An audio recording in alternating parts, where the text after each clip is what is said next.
Alright, outside, getting some sun. Response video to the Modern Mystic. So the V3 thing guy, I really didn't understand the video much. I mean, the argument much. I mean, some sort of power crap. I don't even think he's really right about the Marxist critique, in the sense that, look, like, you made a video about statistics, and I had pointed out in an earlier video where you used a statistic that was a little bit misleading. That 10% of the people are in the top 1% at one time in their life, without pointing out that the top 1% has a bottom salary of $380,000, which most people would be surprised to learn it's that low. And that what we're really talking about is the top 1,000, kind of 1 in 1,000 people kind of incomes. They're the ones that are really extreme. And certainly there isn't any migration into those salaries by 10% of the people. But anyway, so statistics are a little bit wobbly in some of these things. So, I mean, I still think that the basic Marxist theory that, capitalist drives everything to the margins, to the minimums of profitability eventually, and that's especially what big corporations will do eventually, unless they can create monopolies or and just have price extortion. So, I mean, any capitalism that has anything to moderate monopolies is likely to perpetuate some sort of price competition that's going to, drive down profit margins over time. And, unless they find some new oil or some, cheaper labor on Mars or something, it's going to be hard to be innovative beyond having proprietary gimmicks. And so you can see that the companies making money now do it through proprietary gimmicks, plugs that only fit their devices, selling ink disguised as a printer, ink cartridges, with a printer tied to them. All these gimmicks are the way money's made, and it turns into a very broken kind of capitalism. And I think another important context, I guess I would add, is that he didn't say anything about these class differences. And I guess I'd almost make the argument that we're almost back to that, Henry Ford argument, that you have to have people that are making enough money to buy your product.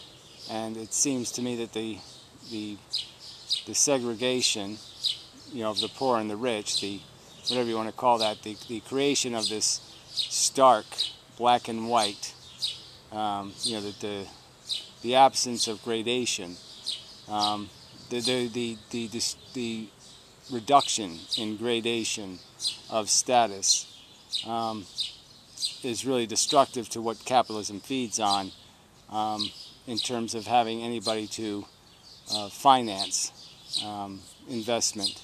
You can't lend money to dirt poor people. You can't lend much money to them, and you certainly can't sell much to them, except the basics.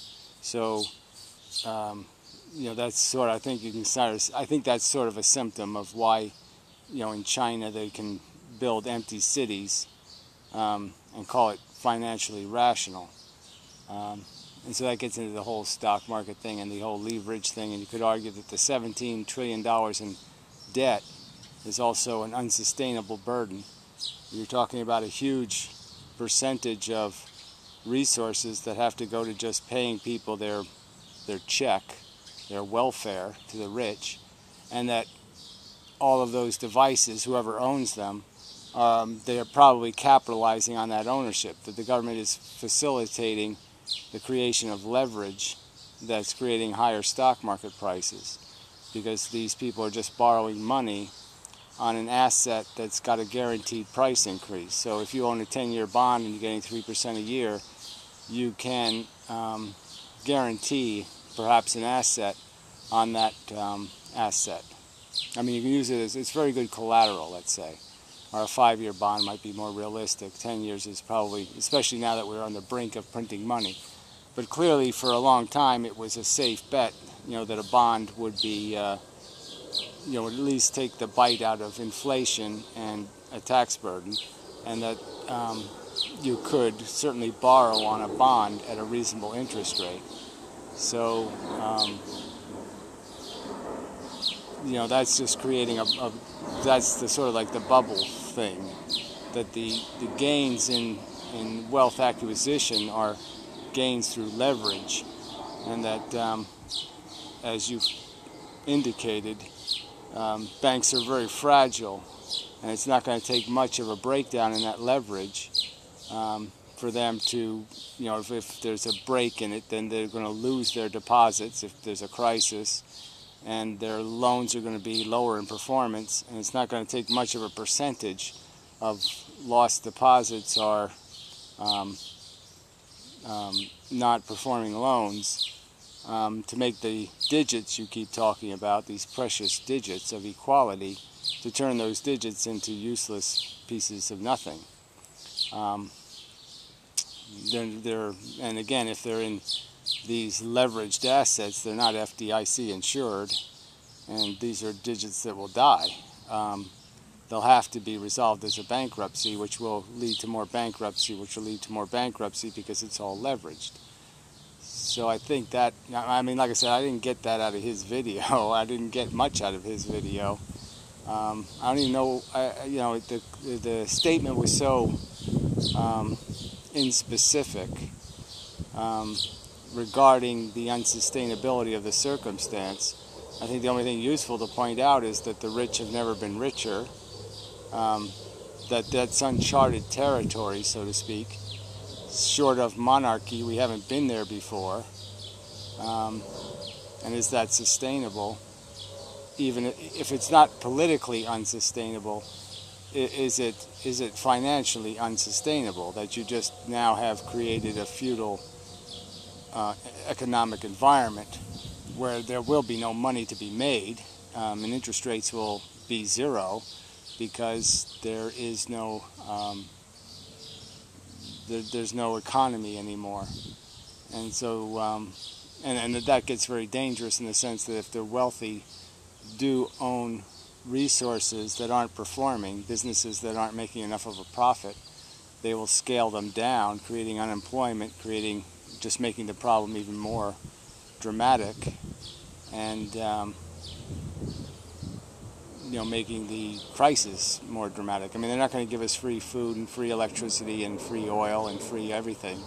So if they create an environment where people can't afford the rent, it seems to me that that's going to create an environment where a political resolution is going to have to come. There's going to have to be a political solution. So, but yeah, I couldn't. I don't know what else, I don't know what I was supposed to glean. This power word is just such a. I don't know if it just doesn't mean much to me. This power word. You have power till you lose it. Saddam Hussein had power, and then the next day he didn't have power. Gaddafi had power, and then all of a sudden he didn't have power. I mean, power is fleeting. So I don't know if it means anything. I mean, I don't think there's any point in talking about it as if it was power, as if it was control, as if it was, something more planned or something that's part of the system of power or something. I just don't think that's the key word. It's just greed, and greed goes too far. You end up eating your gingerbread house kind of thing.